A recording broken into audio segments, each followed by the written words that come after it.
Hazreti Ayso ko'pchilikni ko'rib döngü chiqib, u yerda o'ltirdi.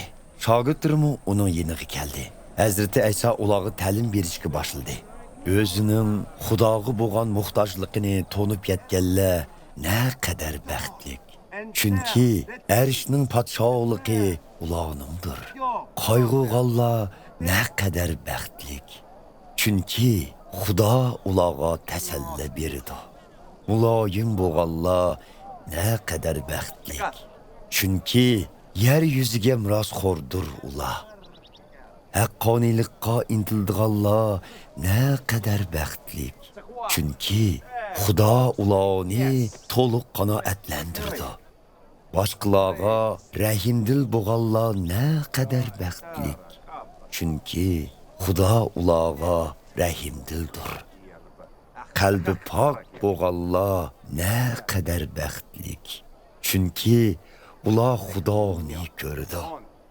Tinchlik tarafdorlari naqadar baxtli.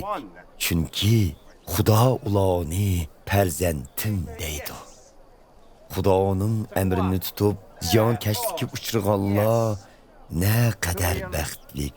Chunki arishning podshohligi ularningdir. Men uchun boshqalarning haqorat, ziyonkashlik va tuhmatiga uchrasanglar, naqadar baxtlisizlar. Shod-xuron bo'linglar. Chunki arishda sizlar uchun ko'p inom saqlanmoqda. Burunqi payg'ambarlarmu mushundaq ziyonkashliklarga uchragan. Sizlar yer yuzining tuzidirsizlar. Halbuki agar tuz o'z ta'mini yo'qotsa, uningga qaytadan tuz ta'mini kirgizgili bo'lmaydi. U chaqda u hech nimaga yaramas tashandiq narsaga aylanib, kishilarning oyog'i ostida qilishdan boshqa ishga yaramaydi. Sizlar dunyoning nuridirsizlar. Tog' ustiga silingan shahar yoshirinolmaydi. Yiqilgan chiroqni hech kim dos ostiga yoshirib qo'ymaydi. Aksicha, chiroqdonning ustiga qo'yadi. Buning bilan uy ichidagi odamlarga yorug'lik tushidi. Xuddi shuningdek, sizlarning nuringlar insonlar oldida shundoq chaqnasunki, ular sizlarning qilgan yaxshi amallaringlarni ko'rib, arishdagi otanglarga madhiya o'qisin. Meni Tavrat qonunini yoki payg'ambarlarning yozganlarini bekor qilg'ili keldi deb qamanglar. Men ularni bekor qilg'ili emas, balki amalga oshirg'ili keldim. Bilib qo'yinglarki, osmon zamin mavjudlar bo'ladi ekan, ular amalga oshirilmaguncha Tavratning bir harfi, hatto biror chekdimi bekor qilinmaydi. Shu sababdan Tavrat qonunining moddalaridan hatto eng kichiklariga xiloflik qilib, boshqalarga shunday qilishni o'rgatuvchilar arishning podshohligidagi odamlarning orasida eng arzimas hisoblanadi. Aksicha, Tavrat qonuniga amal qilganlar va boshqalarga shunday qilishni o'rgatuvchilar bo'lsa, arishning podshohligida ulug' hisoblanadi. Shunga bilib qo'yinglarki, sizlar Xudoga bo'ysunishda Tavrat ustozlari va farishtalardan ishib ketmasanglar, arishning podshohligiga kirolmaysizlar.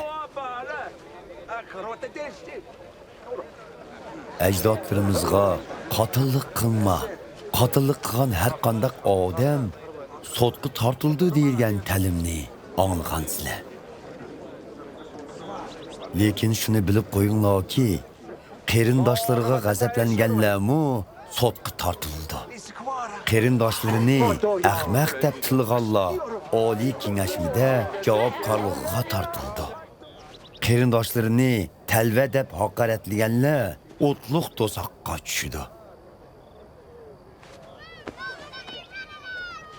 Shuning uchun sizlar Xudoga hadiya otmoqchi bo'lganinglarda qarindoshlaringlarning sizlarga qo'saq ko'piki borligi yodinglarga yetsa, hadiyanglarni qo'yib turib, avval qarindoshinglar bilan yorishib olinglar. Ondan kelib hadiyanglarni otanglar. Agar ustinglardan arz qilmoqchi bo'lgan biri bo'lsa, sotga tushishdan burun uning bilan tezdin yorishib elinglar. Bo'lmasa, u sizlarni sotchiga, sotchi bo'lsa, Guntupayga topshirib, zindonga soltib etadi.